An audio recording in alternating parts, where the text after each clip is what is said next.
start with the communication piece. Now, what is the role of the communication when it comes to a time like the one we are facing right now? There's no doubt that the role of communication has always been a huge role at peace times, and definitely it intensifies at crisis times like the one we are facing right now. So this is one of the, as I always say, one of the most impactful leadership tools at the disposal of every leader around the globe. So clear communication needs to reach the front line. And this is really the important element that I need to emphasize today. It is not enough that the executive of the organization or the executive teams of the organization are aware of what's happening and what needs to happen.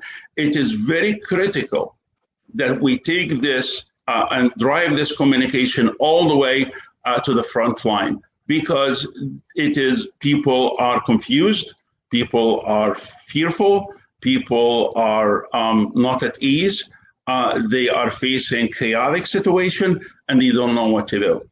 So if I may begin, I can talk about a few things that we can keep in mind when it comes to communication. These are kind of general tips that will allow people at least to start thinking in that direction. Probably the first point would be, did we develop protocols for the communication?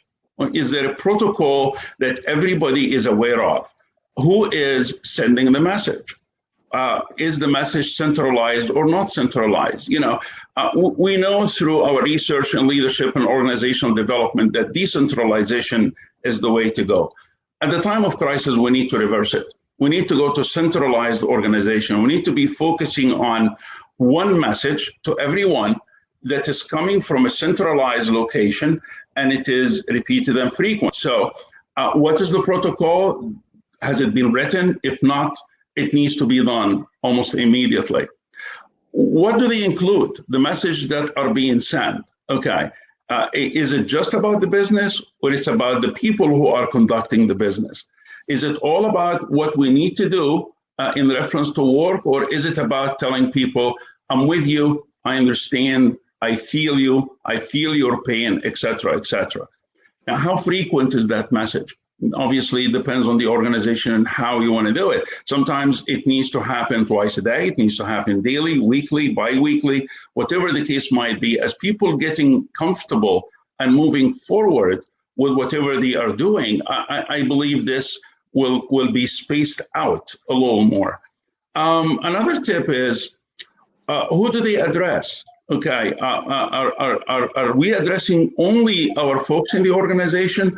Or are we addressing the rest of the stakeholders? Are we addressing our business partners, the folks that help us become who we are? Are we addressing our customers, the one that stood by us through the thick and thin? What are alternatives? Okay, every one of us has one of these.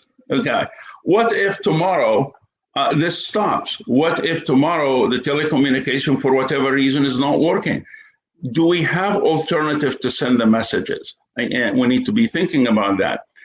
More importantly, and really what I like to focus on is how genuine is the message.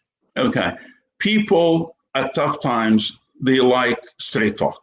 They don't like political talk. They don't like a talk that is not genuine. So how genuine is the message? It is very, very important. And we all heard the old saying, is not what you say, but how you say it, how you come across, how you really entertain the feelings, the thoughts that are in the minds and hearts of your employees and your customers. Corporate citizenship, this is a big piece that comes under communication. And I wish that every organization to think very seriously about the role they play in their society, in their locality, and what are some of the things that they need to focus on so they can connect to their society more now than ever.